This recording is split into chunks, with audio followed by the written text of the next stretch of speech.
What do I have to do to change the situation?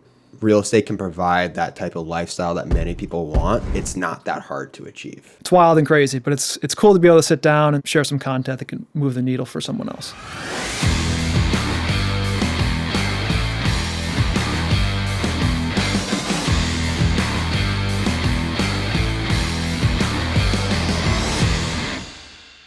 Hey guys, welcome to our first episode of Sky's the Limit podcast. We're your hosts, Mike and Ryan.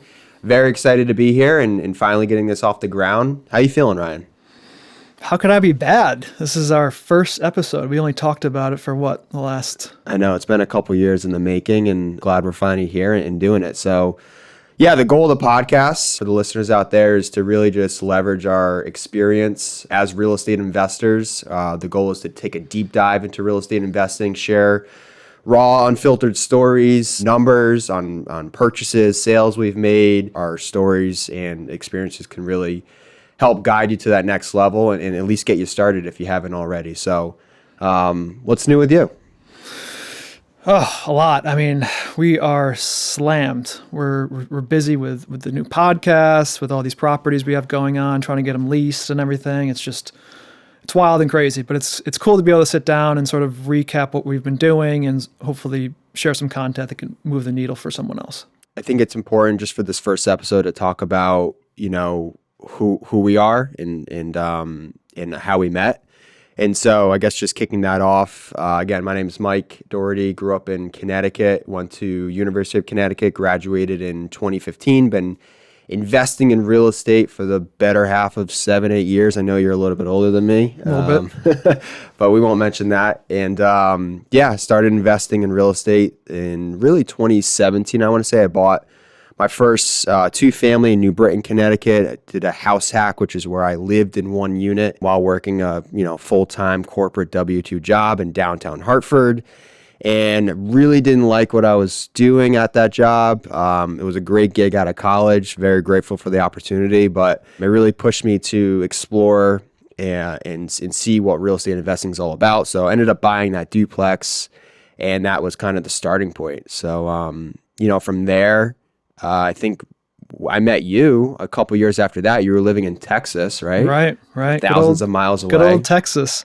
Yeah, and it's actually a funny story. So I was living on Wilcox Street and in New Britain, Connecticut, that duplex house hack. And I was searching around on LinkedIn and I came across your profile. It was like Wilcox Street Partners LLC. Do you still have that LLC?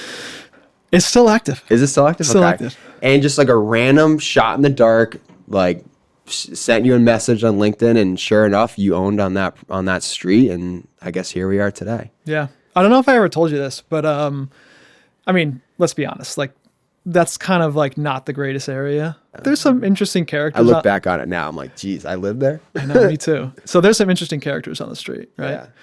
My brother, who I rented space to, he's like, man, like I saw these people walking down the road and they just seem so out of place. And it was you and your fiance. No way. Come to find out, and I was like, I just met this guy. He found me on LinkedIn. It was just wandering around the streets aimlessly. Yeah, it was kind of a funny story, but yeah. So for me, graduated in 2009, which is a long time. Before you graduated, but went to Central Connecticut State University, graduated in 2009, and got into banking after I graduated. And by banking, I mean I was a bank teller. Very, very glamorous. Yeah. Very glamorous. And I was making $12.60 an hour, working part-time, and renting a room in New Britain. And I remember, I'll never forget this, $475 a month was the rent, and I was making about $475, and that was living large. Yeah, living large. Putting a lot of stuff on credit cards. When I was renting the room, it was leased out to me and a whole bunch of my friends. The lease was up, and I decided, you know what? This landlord isn't doing anything proprietary. Like I could do this. He's not even that great. So I decided to buy a house down the road on Wilcox Street, which is where we met, and my friends ended up renting from me, and that's how I really got started. Is there any like moment during your banking career that, you were just like, I can't do this anymore. I have to switch something up. I have to change something. And like, was there any like pivotal moment during that that time where like just made Yeah. you pick up a book or listen to a podcast or read a forum or just inquire? Like, Yeah, I think it was a bunch of things, but I mean, that was the only job I really had where it was like sort of forward facing, being in front of actual clients. Like people are coming in to do banking, right? Like you're dealing with people like face to face. And it was hard. It was hard dealing with people that were just sort of rude and didn't appreciate what you were doing. So I think that in a combination of us, like, just to be real, like I wasn't making anything.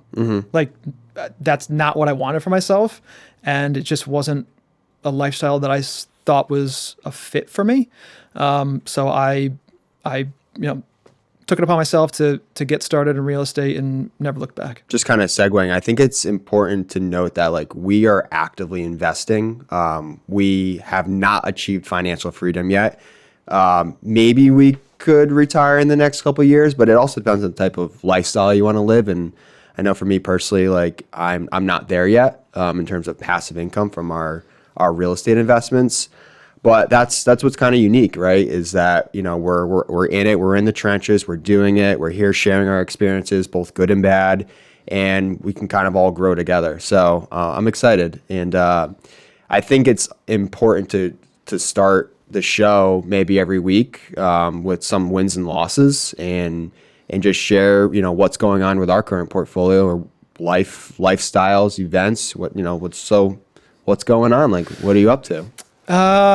Yeah, I like talking about this stuff. So I have a huge win, actually. Man, it's been months, like 6 months. Over the last 6 months, I've been studying every single day to get my property and casualty. So what's that? That's to do like home insurance? Home Property insurance, auto, yeah, Okay. yep, all that stuff.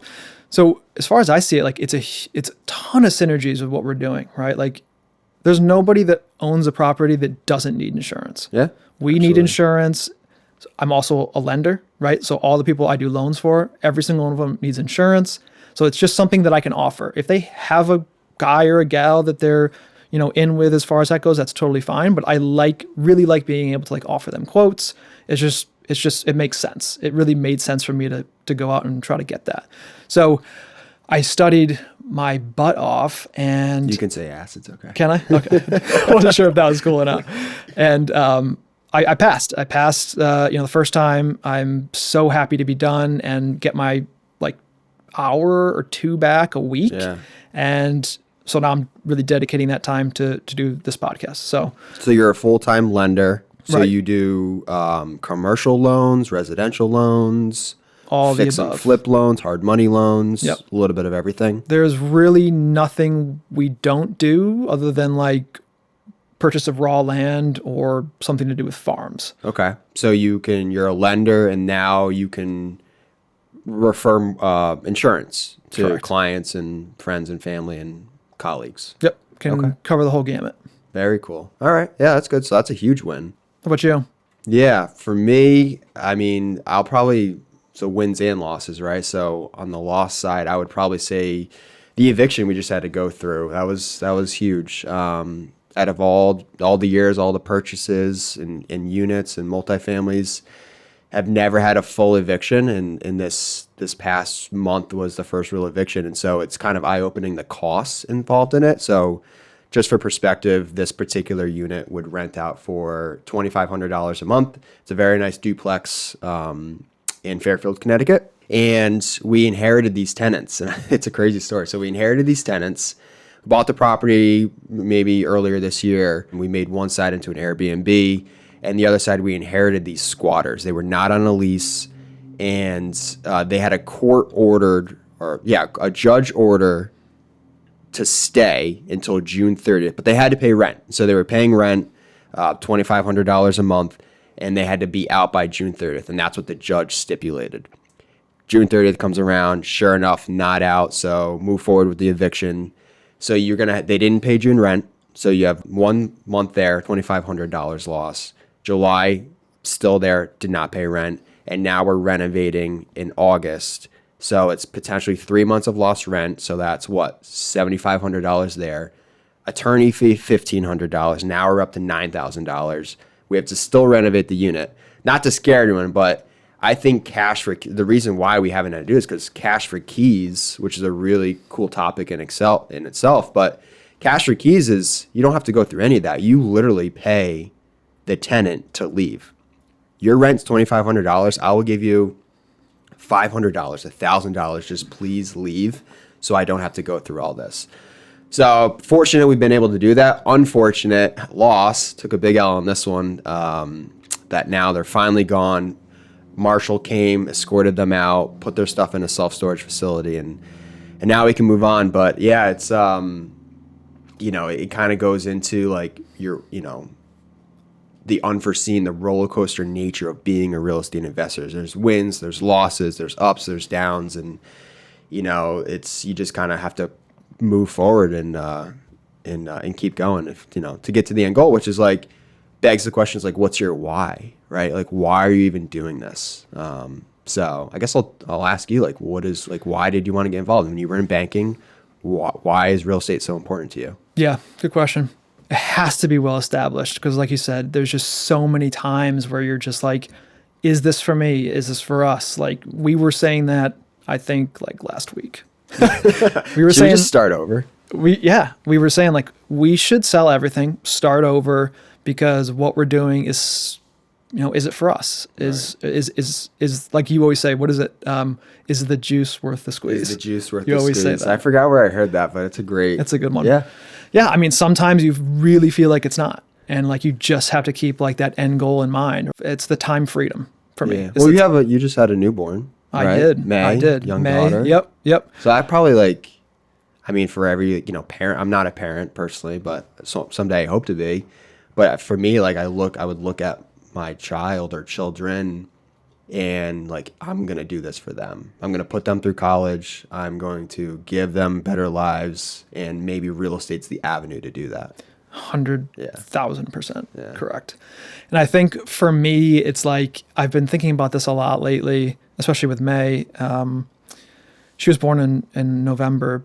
I think what's even more important than like providing her as much as I want to, and I'm sure I will, like, college and, all that kind of stuff. It's like, it's like time. Like, I think that is the most important thing is to be able to be present. Does she have a soccer game? Does she have a dance performance? Right. Does she have all that stuff? Like, I needed real estate to provide that time freedom. You wanted to buy back your time, essentially. Correct. Yeah, I think that's so important. I mean, that it's one of the things where you're any corporate job or any job, doesn't have to be corporate or not, you're trading your time for money. So to get that back or reverse that role and have kind of money work for you, I mean, real estate is passive to a degree, right? I mean, hopefully if your tenants are paying rent, they're paying rent while you're doing God only knows what. They're paying down the mortgage. You're getting hopefully some appreciation. There's some tax write-off advantages. So there's just so many different buckets of pros to owning real estate, whether that's residential, commercial, or any facet, it just makes sense, right? It does. And you don't have to be, I think that's the important thing, is like you don't have to be a pro at it. I mean, we started with a little shitty duplex in New Britain, Connecticut. I didn't know. I literally am the least handy person ever. My fiance Rachel gets down on me all the time about it. She's like, why can't you just fix that? I'm like, I can fix that, but I also spend 4 hours on YouTube trying to watch that video how to do it when I could just pay a contractor. If you add up your, whatever real estate investing or salary, whatever, like add up what your time is worth per hour. And if I could pay someone cheaper to do it, why can't I just focus on the money making activities that I'm actually good at? I'm not good at fixing a P-trap under the sink. Like I would like to be, but like I'm not. So I'm going to go pay a plumber $35, $40 an hour to fix that P-trap. It just makes sense. Yeah, you didn't even mention the 10 trips to Home Depot that it would take to fix that one thing. Yeah. So I got you a little surprise today. I got in honor of our first episode. Oh my. Got a little bourbon here for you. So I know it's early, awesome, but yeah, I thought it. Love it. Thank you. Yeah. You know what's funny about bourbon? And correct me if I'm wrong, but I feel like in order to drink bourbon, you have to be a connoisseur of bourbon. Like you've got to know the brands, and you got to Yeah. You dabble? A little, but I don't know much about it, but I do like it. Well, cheers. So, Thank you. Yeah. Yeah, it's good to be here. Yeah, I think for me, like the why and why I even got started was was working in that corporate job. I really fucking hated it. Like I really did.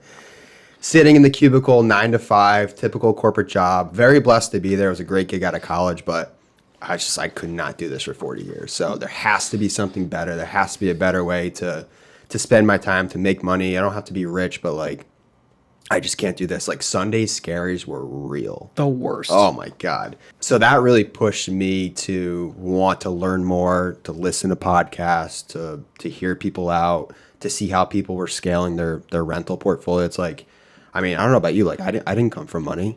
I'm No. very blessed like for everything I was given, but definitely had to work for it, had to get a For loan sure. on the first property. And we can talk about that in other episodes, but real estate can provide that type of lifestyle that many people want, and it's not that hard to achieve. Yeah. You just have to take initiative and take steps, and hopefully maybe this podcast will inspire some people to take that first step, to pick up that first book.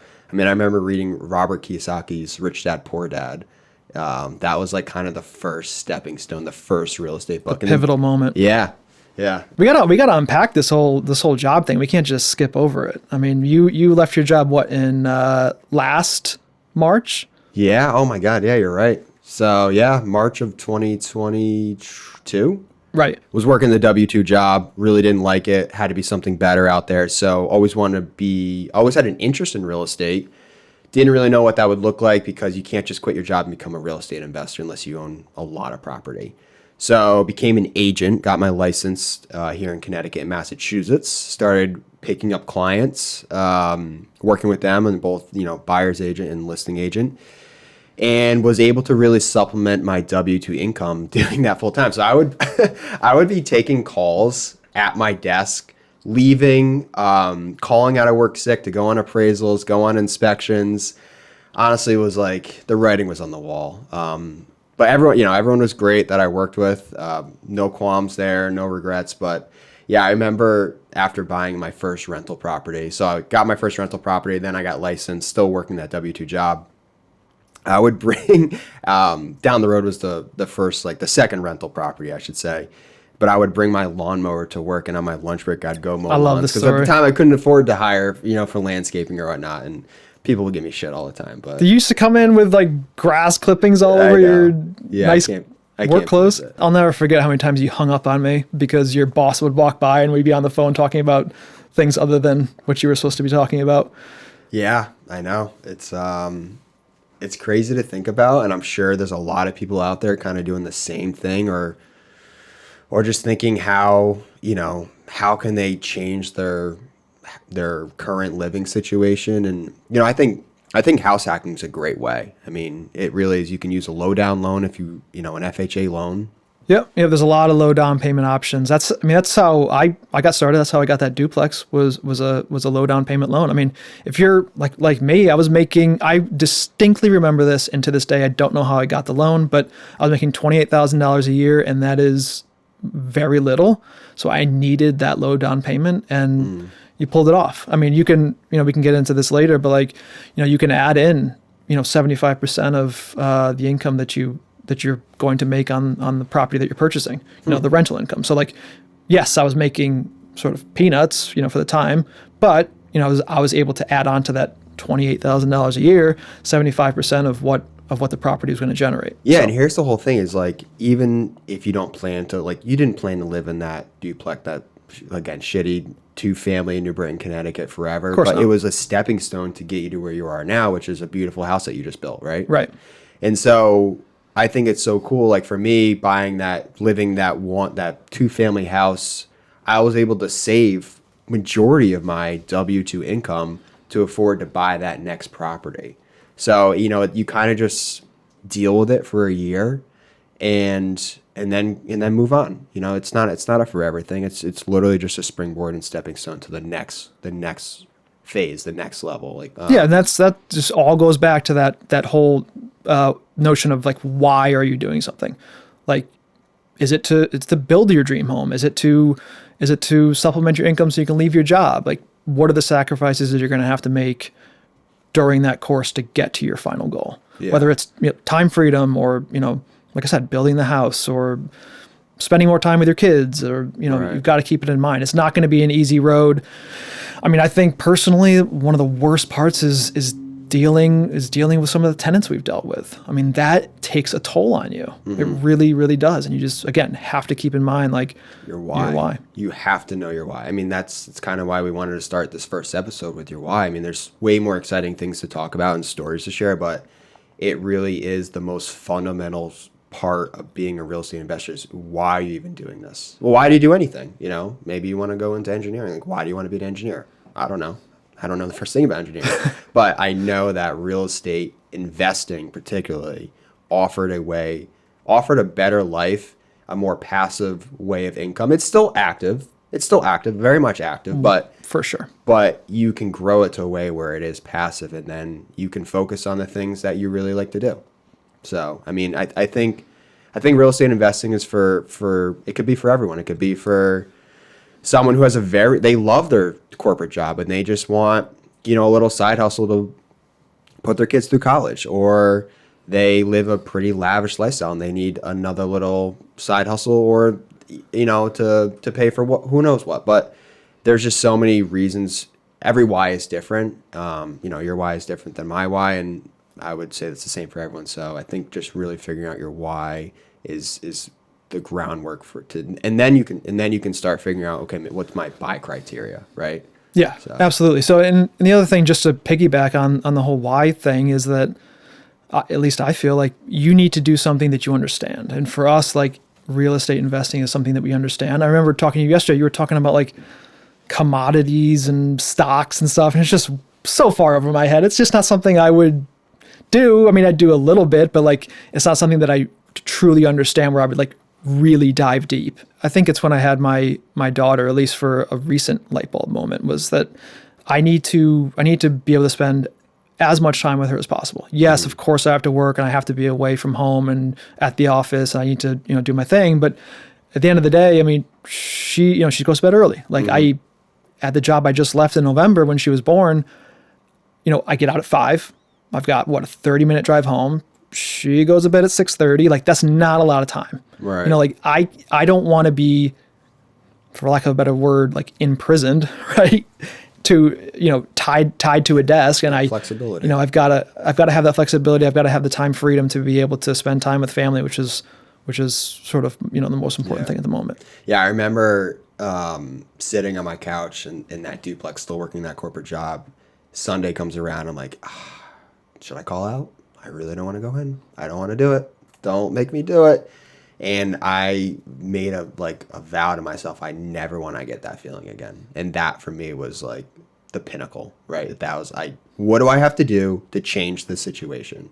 So I picked up a book, read Robert Kiyosaki's Rich Dad, Poor Dad, got on Bigger Pockets. That was literally the first step. So, that's a good one. Yeah. I just now, fortunately, don't get those anymore. I don't know. It's amazing. It's amazing. So, destiny to your own future. If you like what you heard, if the listeners like what they heard, and smash that like button. That's what smash the cool the like kids button. say. Smash the hell of the like button. And we'll see you in the next episode.